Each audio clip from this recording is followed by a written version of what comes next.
Major Alan Carter rubbed his tired eyes and leaned closer to the monitor. The blue glow illuminated his face in the dim control room of Lunar Base Alpha. Something wasn't right. The energy readings from deep space had changed again, growing stronger by the hour. He had been tracking them for 3 days now, and they were definitely moving toward Earth. "Colonel Howard needs to see this," he muttered, reaching for the communication panel. Within minutes, Colonel Patricia Howard strode into the monitoring station. She was a tall woman with short gray hair and eyes that missed nothing. 20 years in the Space Force had given her an air of calm authority, even in the strangest situations. And this situation was very strange indeed. "Talk to me, Carter," she said, studying the screen over his shoulder.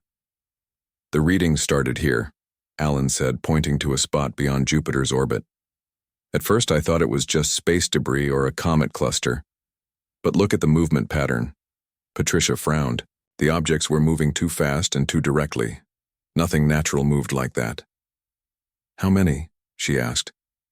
7 large objects, each about the size of a small city. Patricia straightened up. "Get me a direct line to Earth Command, now." Within hours, the news spread across Earth. Alien ships were approaching our solar system. For the first time in human history, we were about to make contact with beings from another world. The United Nations quickly assembled a first contact team led by Dr. Greg Harrison, a language expert who had spent his career studying how humans might communicate with alien life. The world held its breath as the 7 massive ships entered Earth orbit. They were beautiful in a strange way. Huge crystal-like structures that caught the sunlight and broke it into rainbows. News channels broadcast non-stop footage of the ships. Religious leaders offered prayers. Scientists debated theories. Children stayed home from school to watch history unfold.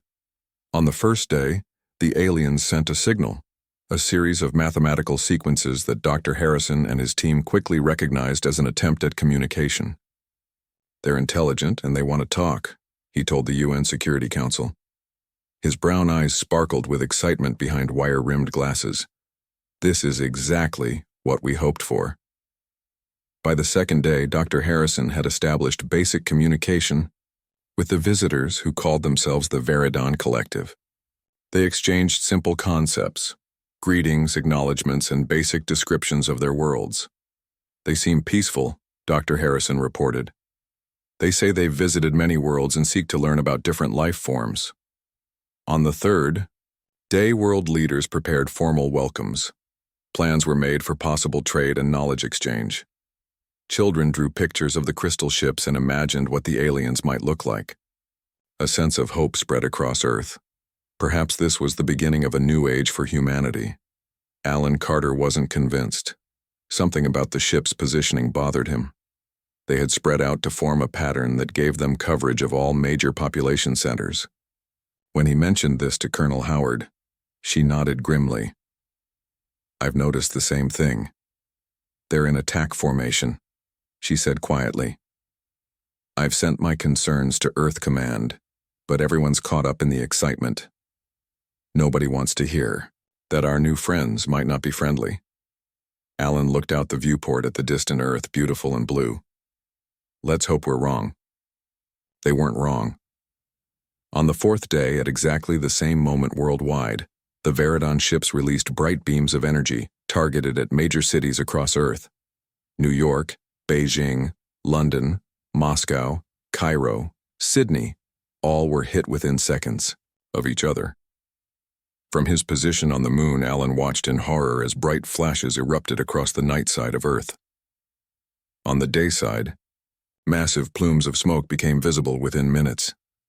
"Get me visuals on any major city," Colonel Howard shouted to her communications team. The screens showed chaos. Buildings collapsed. Fires spread. Emergency services were overwhelmed immediately. The death toll climbed into the millions within the first hour. "We need to establish contact with any remaining military commands," Colonel Howard ordered, her voice steady despite the horror unfolding before them. "And prepare lunar base defenses. We might be next." Down on Earth, Dr. Greg Harrison had been in Washington, D.C. when the attack began. He had survived by chance. He'd stepped into the subway moments before the blast hit the White House. When he emerged hours later, the city he knew was gone. The air was filled with dust and smoke. Broken glass crunched under his feet. Sirens wailed in the distance, but they were growing fewer by the minute. Greg stumbled through the ruins, his translator tablet still clutched in his hand. It continued to receive signals from the Veridan ships. With shaking hands, he worked to decode their broadcasts. As night fell, Greg found shelter in the basement of a partially collapsed library. By the light of his tablet, he finally managed to translate the message the Veridan had sent just before the attack began. Humans are too dangerous to be allowed to leave their cradle. He read it again and again, trying to understand. Why would they think humanity was dangerous? We hadn't even developed faster than light travel. Compared to a species that could cross the stars, we were barely out of the Stone Age. Unless they saw something in us that frightened them. By morning, the initial attack had ended, but the Veridan ships remained in orbit. Smaller craft now descended to Earth's surface. Through his tablet, Greg could tell they were communicating with each other, discussing resource extraction and specimen collection. This wasn't just an attack, it was an invasion. In the ruins of what had once been a cafe, Greg found a working radio. Military channels were full of scattered reports. Organized resistance was failing everywhere. The world's armed forces, designed to fight other humans, were no match for the Veridan's advanced weapons. "This is Dr. Greg Harrison," he broadcast on an emergency frequency. "I can translate the alien language. They call themselves the Veridan. They're afraid of us for some reason. If anyone from the government or military can hear me, I'm heading for the emergency bunker at Fort Belvoir. I repeat, I can understand what they're saying." As Greg made his way through the ruined city, he saw the first Veridan up close. It emerged from a small craft that had landed in what used to be a park. The creature was tall and thin with crystalline features that caught the light. It moved with careful precision, as though Earth's gravity was stronger than it was used to. Greg ducked behind a collapsed wall and watched as the alien methodically collected soil, plant, and other samples. It showed no interest in the human bodies lying nearby. To it, they were just another feature of the landscape. In that moment, Greg felt something harden inside him. These beings had decided humanity's fate without giving us a chance. They had killed millions out of fear. "We'll show you what dangerous really means," he whispered. 6 months had passed since the day the world changed forever. The winter was harsh in what remained of Chicago. Snow covered the ruins, turning the broken city into a twisted white landscape. Lisa Reeves pulled her scarf tighter around her face as she moved from shadow to shadow. The 25-year-old former college student had become something she never imagined, a soldier in a war against aliens. "Coast is clear," she whispered into her radio. "No patrols for 3 blocks. "Roger that," came the reply from Frank Doyle. The ex-police officer was 50, with a beard now streaked with gray. "Moving to position 2. Lisa watched from her hiding spot as Frank and 2 others crossed the street below. They moved quietly despite the snow, heading toward an abandoned grocery store that the aliens had converted into some kind of processing center. The Veridan, as Dr. Harrison had identified them, had established these centers across every major city. Inside, they sorted through Earth's resources: metals, plants, water, and sometimes people. No one who went into a processing center ever came out. "Sam, what's your status?" Lisa asked through the radio. "Almost ready," Sam Nguyen replied. The young engineer was the reason their resistance cell had survived this long. He had a gift for understanding and adapting the alien technology they managed to salvage. "Give me 2 more minutes to set the charges." Lisa checked her watch. They had to be precise. The Veridan were creatures of exact habits. Every 6 hours, their patrol ships would pass overhead. The resistance had exactly 18 minutes between patrols to complete their mission and disappear back into the ruins. Frank and his team reached the side entrance of the processing center. Using tools Sam had created, they bypassed the alien security measures and slipped inside. Lisa held her breath. This was always the most dangerous part. "We're in." Frank's voice crackled through the radio after a tense minute, moving to the main floor. Their goal today wasn't just destruction. They needed information. Sam believed the processing centers contained communication devices the Veridon used to coordinate their harvesting operations. If they could steal one, Sam might be able to listen in on the aliens' plans. Found it, Frank said after several minutes of silence. Second level, east corner, looks like their version of a computer. Can you remove it? Lisa asked. Negative. It's built into the wall. Sam needs to see this. Lisa made a quick decision. Sam, leave the charges and join Frank. I'll keep watch. On my way, Sam replied.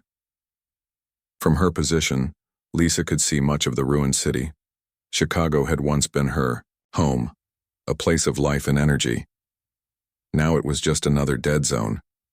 In the distance, she could make out the massive shape of a Veridon harvest ship.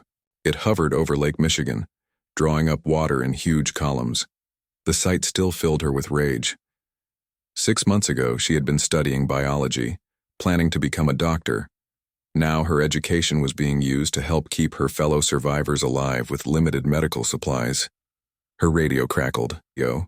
Lisa, you need to hear this. Sam's voice was urgent. I've got their communication device working. They're talking about something called Phase 2. What's Phase 2? She asked. I'm not sure, but they keep mentioning human subjects and genetic compatibility. Lisa felt a chill that had nothing to do with the winter cold. Get whatever data you can and get out of there. You have 7 minutes until the next patrol. Inside the processing center, Sam worked quickly, connecting his makeshift tablet to the alien technology. The Veridon device pulsed with soft blue light. Frank kept watch at the door, his salvaged alien weapon ready. They're not just taking our resources, Sam said as information flowed into his tablet. They're studying us, our biology, our DNA. His eyes widened as he read. Lisa, they're planning to use humans as test subjects. They want to see if we can be genetically modified. Modified for what? Lisa asked. To serve them. They've done this before on other worlds. Frank's voice cut in, tense and low.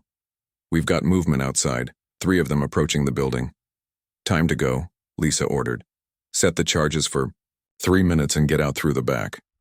Sam finished downloading what data he could, then set the timer on the explosives they had planted throughout the building. He and Frank, along with the rest of their team, slipped out through a service entrance just as the Veridon entered the front. Lisa watched from her position as her friends emerged from the building and dispersed into the ruins. She counted the seconds, waiting until the last moment to move from her hiding spot. The explosion lit up the gray afternoon sky. The processing center collapsed in on itself, taking the 3 Veridon inside with it. Lisa didn't stay to watch. She was already running through the ruins, following her escape route. Later that night, in the underground train tunnel they had converted into a base, the resistance members gathered around Sam's tablet. 20 people, all that remained of what had once been hundreds, listened as Sam explained what he had found. The Veridon are preparing for long-term occupation, he said. They see Earth as a perfect world for colonization, but they consider us a problem to be solved. What kind of problem? Someone asked. According to their data, humans are unusually adaptable compared to other species they've encountered. They're actually afraid of what we might become if left alone. Sam scrolled through the alien text on his screen. They've destroyed other civilizations before, but usually they just take what they need and leave. With us, they're planning to stay. And turn us into slaves, Lisa added. Frank spoke up from the back of the group. Did you find anything we can use against them? Any weaknesses? Sam nodded slowly. Maybe. There was something about their physical composition. The Veridon themselves are partly crystalline like their ships. They're sensitive to certain radiation frequencies. With the right equipment, we might be able to develop a weapon. What kind of equipment? Lisa asked. The kind they might have at the Mars colony, Sam replied. If it's still there? If anyone's still alive up there? The room fell silent. No one had heard from Mars since the attack. The small research and mining colony had been considered too insignificant for the Veridon to bother with in their initial assault. But whether the colonists had survived these 6 months was unknown. "We need to find a way to contact Mars," Lisa said finally. "Does anyone know if there are any working satellite dishes left in the city?" As the group discussed possibilities, Lisa stepped away to look at a faded map of Chicago pinned to the wall. 6 months of fighting had taught her that surviving wasn't enough. Humanity needed to do more than hide in the shadows of its ruined cities. Now, with what Sam had discovered, they had something they hadn't had before. They had hope. The red dust of Mars swirled around the dome of Research Station Olympus. Inside, Commander Diane Russell stared at the communication screen with wide eyes. After months of silence, they had finally received a message from Earth. It wasn't from any government or military command. It was from a resistance group in Chicago. "Play it again," she told her communications officer. The screen flickered, showing a young woman with determined eyes. "This is Lisa Reeves from Chicago Resistance Cell 6. If anyone on Mars Colony can hear this, we need your help. We've discovered the Veridon have a weakness. Their crystalline structures are vulnerable to specific radiation frequencies. We need your technical expertise. Earth is counting on you." Diane turned to the small group gathered in the control room. The Mars colony had been designed for scientific research and early mining operations. Their population of just over 200 people had been too small for the Veridon to bother with during their initial attack. For a year they had watched in horror as Earth burned, unable to help, barely able to survive themselves as supply missions stopped coming. "Can we respond?" she asked. Kevin Wright, the colony's chief engineer, nodded. "Yes, but it's risky. The Veridon might detect the transmission. We have to try," Diane said. "Earth needs us." Kevin stepped forward. He was a stocky man with calloused hands and practical eyes. "Commander, there's something else you should know. I've been studying the Veridon ships when they pass by Mars. I think I've found the exact frequency that affects their crystalline structure." Every eye in the room turned to him. "You're saying you've already found the weakness?" Diane asked. "Yes. When exposed to a specific frequency of radiation, their crystalline material vibrates violently. With enough power behind it, the vibration could tear their ships apart." Kevin's eyes lit up with a mixture of scientific excitement and grim satisfaction. "I've been running simulations. It works in theory, but we'd need massive broadcast arrays to generate enough power." Diane thought for a moment. "What about the terraforming transmitters? Could we repurpose them?" The terraforming project had been Mars Colony's main purpose. Massive energy transmitters designed to slowly warm the planet's surface over decades. They had been shut down to conserve power after the invasion. Kevin nodded slowly. "It could work, but we'd only get one shot before the Veridon realize what we're doing. Then we make it count," Diane said. She turned to the communications officer. "Send a message back to Earth. Tell them we have the frequency. Tell them to prepare." 1 year after the invasion, humanity had started to change. The shock had worn off. The grief had hardened into resolve. Deep beneath the Pacific Ocean, in a massive underwater facility called Deep Harbor, Admiral Joe Barnes surveyed his unusual fleet. The facility had been a secret naval base, designed to survive nuclear war. Now it sheltered the remains of several nations' navies along with thousands of civilian refugees.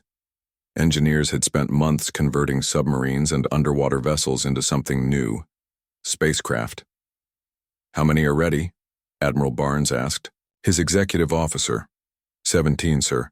Another 8 will be ready within the month." Barnes nodded. It wasn't many against the hundreds of Veridon ships, but it was a start. What made these vessels special wasn't their weapons or armor, but what powered them. Dr. Olivia Kim approached the Admiral, her tablet showing complex equations and diagrams. The physicist had made a breakthrough by studying salvaged Veridon technology.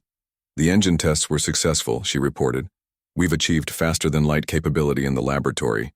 Implementation in the actual vessels begins tomorrow." Barnes looked at her with respect. 1 year ago, human spacecraft had been limited to chemical rockets and ion drives. Now, thanks to Dr. Kim's reverse engineering of Veridon technology, they had engines that could outrun their enemy. "And the weapons?" he asked. being calibrated to the frequency the Mars colony provided. Each ship will carry 2 radiation emitters capable of disrupting Veridon crystalline structures at close range. In the training area of Deep Harbor, Lieutenant Ben Morris climbed into the simulator for the 10th time that day. The pilot had lost his wife and daughter in the initial attack on Boston. Now he trained relentlessly to fly one of the converted submarines turned spacecraft. His squadron consisted of pilots from a dozen different countries, former enemies now united by a common threat. Running attack pattern Delta, he told the simulator technician. The machine hummed to life, projecting a virtual view of space with Veridon ships in the distance. Ben's hands moved across the controls with practiced precision. In his mind, each Veridon ship bore the faces of his family. He pushed the thought away. Hatred made him sloppy. Cool determination made him deadly. After the session, his squadron gathered in the briefing room. Pilots from Russia, China, India, Brazil, and others listened as Ben reviewed their performance. "We're getting better," he told them. "But we need to be perfect. These ships are unlike anything we've flown before. Half submarine, half spacecraft with alien tech bolted on. We get one chance at this." A young pilot from Kenya raised her hand. "Lieutenant, when do we launch?" Ben looked at the mission clock on the wall. 3 weeks. That's when Mars colony will activate their transmitters. That's our window. As the pilots dispersed, Ben stayed behind, studying the tactical maps. Their plan was audacious. While Mars colony broadcast the disruptive frequency across the solar system, weakening Veridon ships everywhere, the Deep Harbor fleet would launch a direct assault on the Veridon command vessel in Earth orbit. Meanwhile, resistance cells worldwide would coordinate attacks on ground-based Veridon facilities. Lisa's group in Chicago had been instrumental in organizing this global effort through salvaged communication networks. On the other side of the facility, Admiral Barnes addressed a room full of officers from navies around the world. 2 years ago you wore different uniforms and served different flags, he said. Today you serve humanity. The Veridon came to our home and thought we would surrender. They don't understand humans. We don't just fight harder when cornered, we fight smarter. He gestured to a map showing their planned attack routes. Our vessels are smaller, fewer, and technically inferior to theirs. But we have surprise on our side. We have Mars colonies, discovery of their weakness. And we have one thing the Veridon can never understand: the absolute refusal of the human spirit to be conquered. The room erupted in determined applause. As the officers filed out, Barnes looked at the faded photograph he kept in his pocket, his family back in Norfolk, Virginia. He didn't know if they had survived the initial attack. He fought for them anyway. In Chicago, Lisa Reeves and her team prepared to move out. They had received the message from Deep Harbor. In 3 weeks, humanity would launch its counterattack. Her team's job was to disable the Veridon communication center controlling the Midwest region when the signal came. Sam had built radiation emitters based on the Mars colony specifications.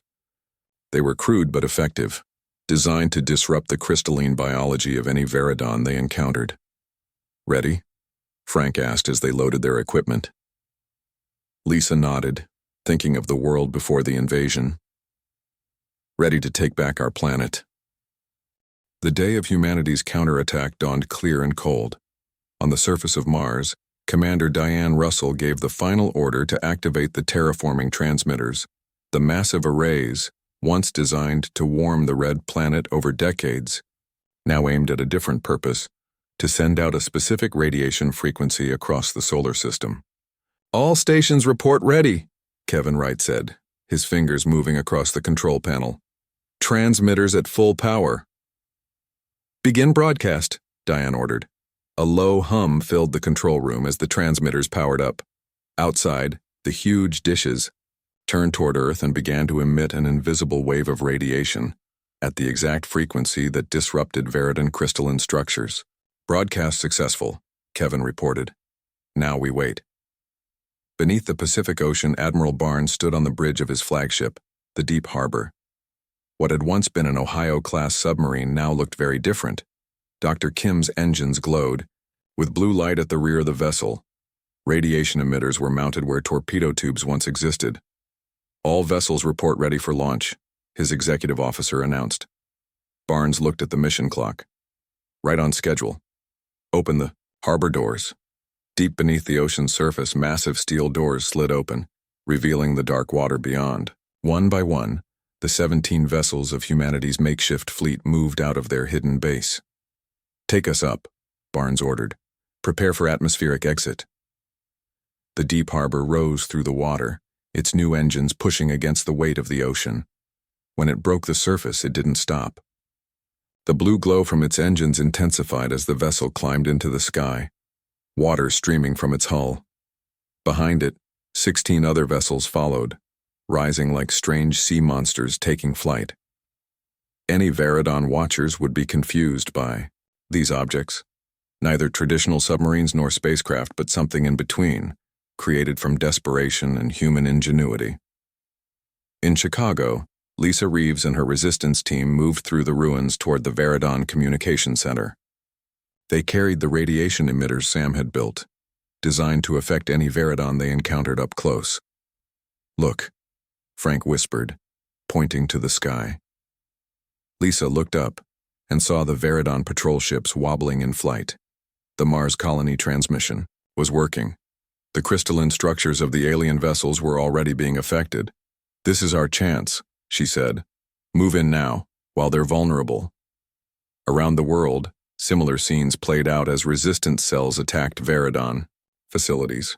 In London, Paris, Tokyo, Sydney, humans emerged from hiding to strike at their weakened enemy. On Lunar Base Alpha, Major Alan Carter and Colonel Patricia Howard monitored the unfolding battle from their command center. For 2 years, they had converted the scientific outpost into a military headquarters, coordinating with resistance cells whenever possible. Mars colony transmission is affecting all Veridon ships in Earth orbit, Alan reported, watching his screens. Their movements are becoming erratic. And Barnes's fleet? Patricia asked. Approaching Earth's atmosphere now. The Veridon haven't detected them yet. Patricia allowed herself a small smile. Begin our part of the operation. Alan nodded and activated the communication system. Attention all resistance cells. Phase 1 is successful. Begin Phase 2. In space, Lieutenant Ben Morris led his squadron toward the Veridon command ship. His vessel, once a fast attack submarine called the Barracuda, now flew between the stars. The pilot felt a moment of unreality. 2 years ago, he had flown jets in Earth's atmosphere. Now he commanded a spacecraft cobbled together from human and alien technology. Phoenix Squadron, maintain formation, he ordered. Target the command ship's propulsion systems. His squadron spread out, approaching the massive Veridon vessel from multiple angles. The alien ship dwarfed their vessels, a city-sized crystal, hanging in space, but it was shaking now, its structure vibrating from the Mars colony transmission. Firing radiation emitters, Ben announced as his ship came within range. Beams of concentrated radiation struck the Veridon ship, intensifying the effect of the Mars broadcast. Sections of crystal began to crack and break away. It's working, a pilot shouted over the comm. Ben watched as the other ships in his squadron fired their own emitters. The Veridon command ship's vibrations increased until entire sections began to break apart. For the first time, the Veridon sent out distress signals. Ben could hear them being translated through the communication system Dr. Harrison had developed. They're calling for help, he told his squadron. They don't understand what's happening. On the bridge of the deep harbor, Admiral Barnes watched the battle unfold on his tactical displays. The 17 ships of his fleet were inflicting serious damage on the Veridon vessels, but they were taking losses too. 3 human ships had already been destroyed. Sir, we're receiving a transmission from the Veridon command ship, his communications officer reported. They're asking to negotiate. Barnes's eyes widened. After 2 years of occupation, after hundreds of millions of human deaths, the Veridon wanted to talk. Put it through, he ordered. The screen flickered to show a Veridon for the first time. The alien was tall and thin, with a body that seemed partly made of crystal. Its features were sharp and angular, catching the light in strange ways. Humans, It spoke in a voice that sounded like chimes. You have surprised us. No species has ever fought back so effectively after initial defeat. We want our planet back, Barnes said simply. You do not understand, the Veridon replied. We acted out of necessity. Your kind resembles the destroyers too closely. What destroyers? Barnes demanded. Before the alien could answer, the deep harbor rocked from a direct hit. A Veridon ship had managed to target them despite the disruptive radiation. Hull breach on deck 3, someone shouted. Barnes looked at his tactical display. The deep harbor was damaged badly, but they were close to the Veridon command ship now. Close enough to make a difference.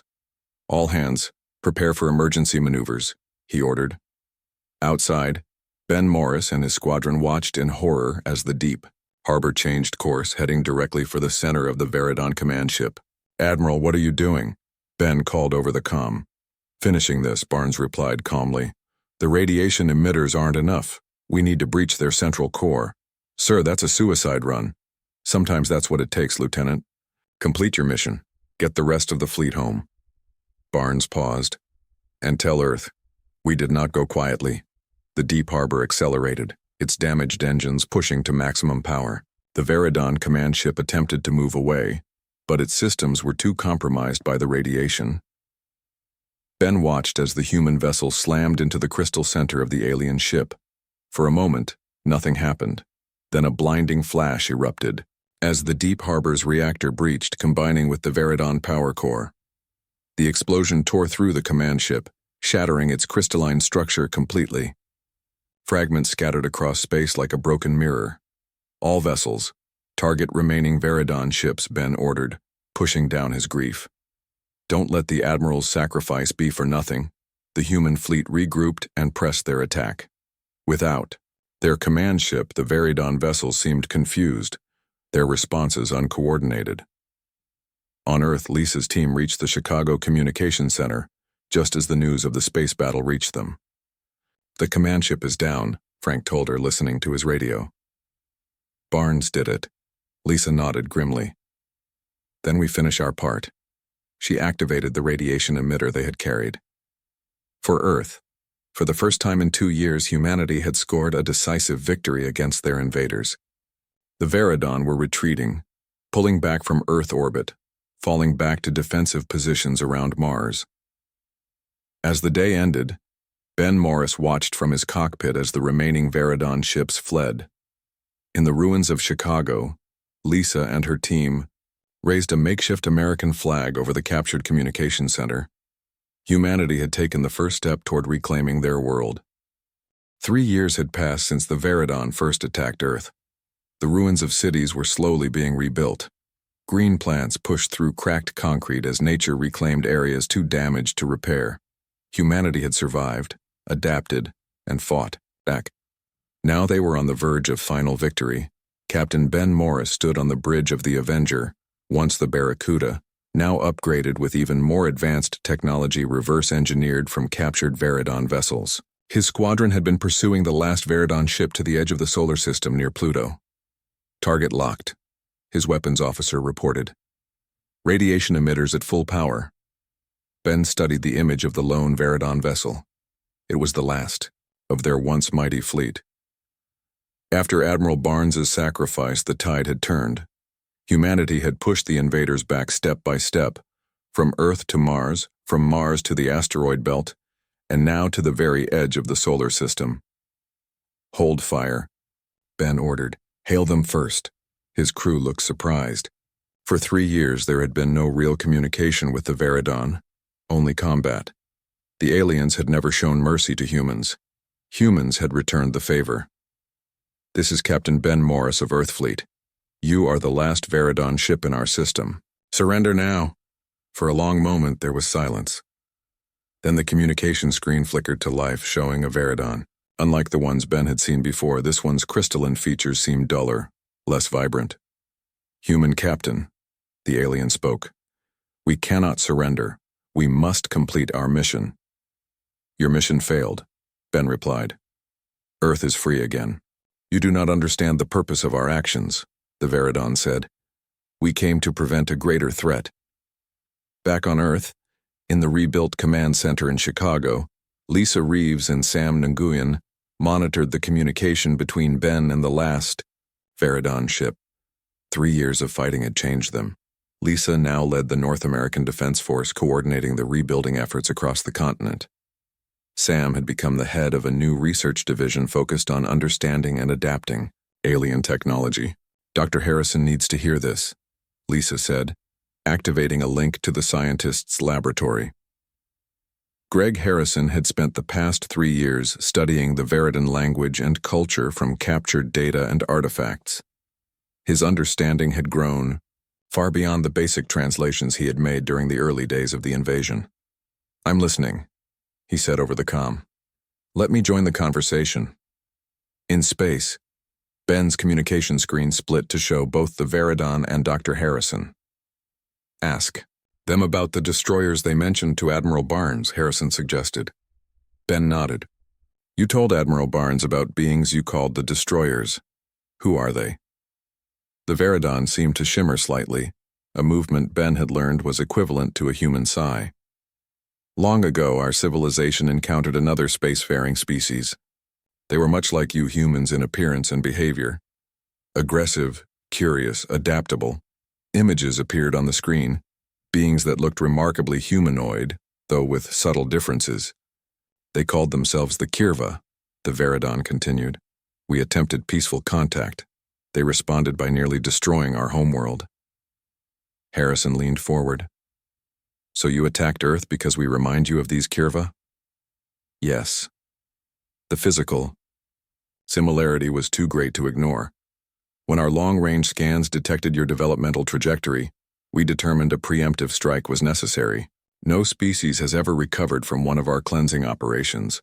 Until humans." On his ship, Ben felt a complex mix of emotions. Anger at the confirmation that millions had died because of the aliens' fear, but also a strange understanding.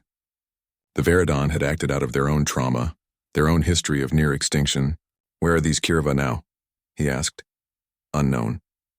After the war with our people, they disappeared from this region of space. We fear they may one day return. That is why we patrol, looking for potential allies they might find." Dr. Harrison's eyes widened. "You weren't just trying to destroy us. You were trying to prevent us from possibly meeting the Kirva and becoming their allies." The Veridon's crystalline form glimmered in what might have been agreement. Lisa's voice cut in from Earth. "That doesn't justify what they did to us." "No," Ben agreed. "It doesn't."